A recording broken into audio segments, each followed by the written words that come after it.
안녕하세요. 오늘은 오랜만에 원달러 환율에 대해서 말씀드려볼까 합니다. 우리나라 원달러 환율은 2020년 8월 4일에 1194.5원이었고 8월 5일에 1188원으로 떨어져 내내 1180원대를 유지해왔습니다.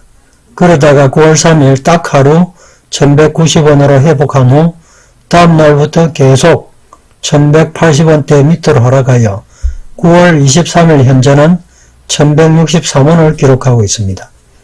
3일 전인가 하루 만에 10원가량 떨어지고 오늘은 장중 6원가량 오르더니 다시 3원이 떨어져 3원이 오르는 것으로 마감이 되었습니다. 환율의 변동폭이 그만큼 커지고 있는 셈입니다. 우리나라 원달러 환율은 8월 5일 1180원대로 하락하기 전까지만 해도 주가와 반대 방향으로 움직이는 모습을 보여왔습니다. 하지만 8월 5일 이후 특히 9월 23일 현재의 최근에 이르러서는 이상하게도 주가와 환율이 같은 방향으로 움직이고 있습니다.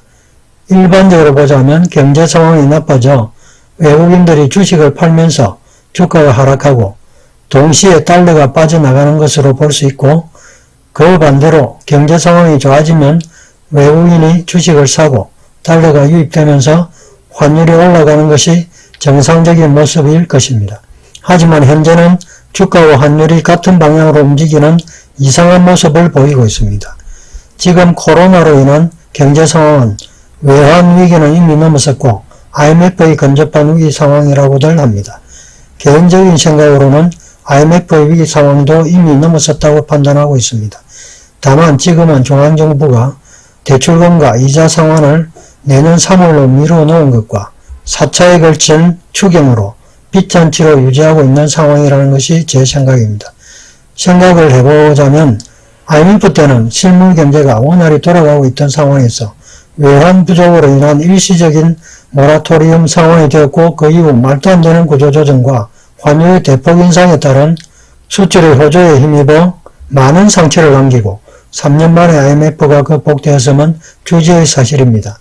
하지만 지금은 어떻습니까? 2020년 3월부터 본격화된 코로나는 5월의 제1차 팬데믹에 이어 9월의 제2차 팬데믹 상황에까지 이르고 있고, 더 나아가 11월부터 내년 봄까지는 독감과 코로나가 함께 기승을 부리는 트윈데믹 상황에까지 이를 수 있다고 예측되고 있습니다. 그리고 코로나 사태의 종식은 내년 이후에나 기대해 볼 수 있을 것이라고 하고, 코로나는 감기를 일으키는 바이러스의 하나인 코로나 바이러스와 기본적으로는 같은 바이러스로부터 유래된 것이기 때문에 백신이나 치료약이 있음에도 감기나 독감이 종식되지 않는 것처럼 코로나 또한 그와 마찬가지일 것이라고 하니 사실상 코로나로 인한 이 상황은 언제까지 이어질지도 알 수 없는 상황입니다. 더욱이 IMF는 일부 동남아 국가 외에는 강 건너 불처럼 세계적인 위기 상황이 아닌 국제적인 문제였을 뿐이었지만, 코로나는 우리나라의 문제만이 아니라 미국과 일본 그리고 유럽까지 주요 선진국들이 우리보다 더 심한 피해를 입고 있는 상황인데다 미중 무역전쟁까지 겹쳐 있는 상황이니 그야말로 전 세계가 카오스의 시대라고 해도 과언이 아닐 정도입니다. 이렇게 힘든 상황에서 우리를 도와주고 구해줄 따뜻한 경제 상황을 가진 나라는 세상 어디에도 없습니다. 그러니 이런 위기를 어찌 고작 IMF 정도에 비견할 수 있다고 할 것인가 하는 생각이 듭니다. 지금의 주가는 시중에 넘치는 유동성과 그로 인한 화폐 가치의 하락을 걱정하는 개인들의 무모한 투자의 결과일 뿐 실물 경제를 반영하는 것이 전혀 아닌 것으로 보입니다. 이미 우리나라의 실물 경제는 수출이 파탄나고 국내 경제가 또한 파탄나고 있습니다. 영세사업자는 물론 많은 중소기업들이 문을 닫고 있으며 계속되는 추경으로 인해 국가 부채는 엄청나게 늘어나고 있습니다. 우리는 분명히 예전에 경험하지 못한 위기의 경제 상황에 직면해 있는 것이 분명합니다. 그리고 이 위기는 언제 어떤 트리거로 인해 폭발할 것인지는 아무도 예측할 수 없는 상황입니다. 이런 위기 상황에서 환율은 올라가도 모자랄 판국에 오히려 이상한 모습을 보이면서 내리고 있습니다. 물론 미국의 달러 무제한 방출의 영향이 절대적이라고 할 수 있을 것입니다. 그리고 미국 재무당국은 수시로 제로금리와 달러 무제한 방출을 되뇌이고 있습니다. 하지만 미국의 이러한 언급은 수사에 거칠 가능성도 많이 내포하고 있습니다.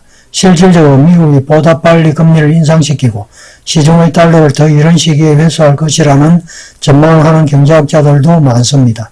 이것이 의미하는 바는 원달러 환율의 상승을 의미합니다. 아무리 달러가 기축통화라 하더라도 미국이 달러에 대해 가지는 보정력은 유한할 수밖에 없습니다. 미국이 이런 한계를 무시하고 달러를 무제한 찍어낸다면 미국의 달러는 정말 기축통화의 지위를 이룰 수도 있을지도 모릅니다. 80년대 우리나라 민주화운동 시절에 운동권 학생들이 미국을 제국주의라고 칭하며 반미운동을 하였던 것으로 기억하고 있습니다. 그것은 아마도 미국이 달러를 이용하여 약소국들의 경제권을 침탈하였다는 의미도 내포하고 있을 것입니다. 그만큼 달러의 기축통화로서의 지위는 굳건하였고 조금 악화되었을 뿐 지금도 달러는 여전히 힘을 가지고 있습니다. 그러므로 위기 상황에서는 어떤 나라의 통화보다도 미국의 달러는 우위를 점하고 있다고 할 수 있을 것입니다. 그러면 위기가 이렇게 점점 커져감에도 원화의 대달러 환율이 왜 내려가고 있는 것일까요? 그 이유는 다음의 몇 가지로 나누어 볼 수 있을 것입니다. 첫 번째, 원화와 중국 위안화와의 동저화 현상 때문이다. 두 번째, 우리나라의 경제 상황이 미국보다 양호해서 원화의 가치가 올라간 것이다. 세 번째, 우리나라와 미국의 경제 상황이 비슷하다고 보면 미국이 달러를 찍어내는 속도가 우리보다 더 빠르기 때문이다. 네 번째, 우리나라로 유입되는 달러의 양이 많아졌기 때문이다. 다섯 번째, 환투기 세력의 개입 때문이다. 여섯 번째, 위기 상황에서의 국가의 잠재력의 차이 때문이다. 먼저 일의 원화와 중국 위안화와의 동저화 현상 때문이다 라는 점에 대해서 살펴보겠습니다. 그동안 중국은 환율 조작국이라는 비난을 받으며 미중 무역전쟁의 발단이 될 정도로 위안화를 강제로 절하시키면서 수출 주도 경제를 이끌어왔지만 코로나를 계기로 내수 경제체제를 다지면서 위안화의 강세를 용인하는 분위기에 따라 위안화의 강세가 나타났고 중국과 밀접한 교역관계가 있는 우리나라의 원화도 대달러 강세를 보이고 있다고 하는 주장입니다. 하지만 원달러 환율이 내리는 것은 단지 우리나라의 경제 현상일 뿐이지 중국과의 동저화 현상 때문은 아니다 라고 얘기하는 사람들도 많고 저 또한 그렇게 생각하고 있습니다. 다음 이에 우리나라의 경제 상황이 미국보다 양호해서 원화의 가치가 올라간 것이다 라는 점에 대해서 살펴보겠습니다. 코로나로부터 비교적 선방한 결과로 우리나라의 2020년 경제 성장률은 마이너스 1% 정도가 예측되고 있고 미국의 경제 성장률은 마이너스 3.8% 정도가 예상된다고 하니 분명 우리나라가 앞선 부분은 있지만 4차에 이르는 추경까지 마련하면서 보다 적극적으로 재정주치를 늘린 부분을 무시할 수는 없다고 할 것이기에 단지 이것만으로 원화의 대달러 강세를 설명하기에는 부족해 보이는 측면이 있어 보입니다. 다음 3회 우리나라와 미국의 경제 상황이 비슷하다고 보면 미국이 달러를 찍어내는 속도가 우리보다 더 빠르기 때문이다 라는 점에 대해서 살펴보겠습니다. 미국이 무제한 달러 방출을 선언한 이래로 많은 양의 달러를 찍어낸 것은 사실이겠지만 달러 무제한 방출은 사실상은 말폭탄일 가능성이 더 커 보입니다. 우리 또한 위에서 언급한 바와 같이 1961년 이후 60년 만이라는 4차 추경에 이르기까지 70조에 이르는 추경 예산만 하더라도 적게 찍어낸 것은 아닐 것이라고 보입니다. 이 또한 원화의 대달러 강세를 설명하기에는 부족한 측면이 있다고 할 것입니다. 다음 4의 우리나라로 유입되는 달러 양이 많아졌기 때문이다 라는 점에 대해서 살펴보겠습니다. 지금 상황에서 우리나라로 유입되는 달러 양이 많아졌기 때문이라고 볼 수 있는데 이는 외국인의 한국 주식시장으로 유입이 하나의 원인이 될 수도 있겠지만 그보다는 경제적으로 바람직하지 않은 불황형 흑자의 원인이 더 클 것으로 보인다는 점입니다.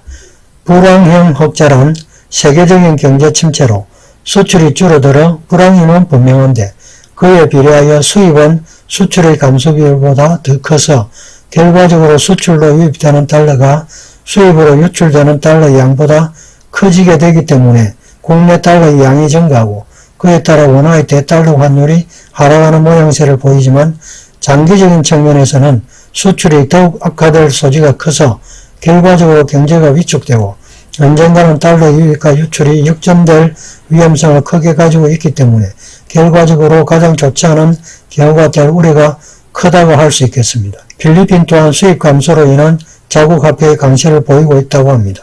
코로나19 사태가 장기간 지속되자 지역 경제가 큰 타격을 입고 수요가 위축되면서 사실상 외부에서 물품을 수입할 필요가 없어졌기 때문이고, 이에 따라 필요한 외화 수요도 실종된 것이 원인이라고 합니다. 어쩌면 우리나라는 중국이 아니라 필리핀과 동조화되고 있는 게 아닌가 하는 우려가 들 정도입니다. 그러므로 원달러 환율의 일시적인 하락의 가장 큰 원인은 불황형 흑자가 아닐까 생각되는 지점입니다. 다음 5의 환투기 세력의 개입 때문이다 라는 점에 대해서 살펴보겠습니다. 환투기 세력인 헤지펀드들의 공격일 수 있을 가능성이 있습니다. 1997년 우리나라 외환위기의 계기가 된 태국 바트화 폭락 사태는 퀀덤 펀드에서 바트화를 대량으로 공매당한 것이 시작이었습니다. 우리나라의 IMF 때는 IMF가 터지기 전에 이미 홍콩 시장에서 환율이 달러당 1200원에서 1300원 수준에서 거래되고 있었는데, 정부가 인위적으로 환율 상승을 막아 원화가 고평가되었으며, 이 원화에 대해서 헤지펀드들이 대규모로 원화를 팔고 달러를 사들이기 시작했고, 달러가 고갈된 정부가 이 공격을 막을 수 없게 되어 한국의 통화 가치가 급락하게 되고, 환율 급등으로 외환시장이 마비되어 IMF 사태가 발발하게 된 것이었습니다. 막상 IMF가 터지자 한국의 헤지펀드가 상륙하면서 헐값으로 자산을 매입하여 경제가 다시 회복되었을 때 막대한 이익을 챙기고 빠져나간 사례들도 유명한 일입니다. 이러한 헤지펀드들의 공격이 환율 시장을 마비시키고 큰 폭으로 변동시키는 공격을 할 수도 있는 것입니다. 경제가 튼튼하고 환율 시장이 안정되었다면 헤지펀드의 공격이 있을 리 없겠지요. 지금 환율이 요동치고 있는 것은 위험한 상황일 수도 있다는 경고인 셈입니다. 다음 6의 위기 상황에서의 국가의 잠재력의 차이 때문이다 라는 점에 대해서 살펴보겠습니다.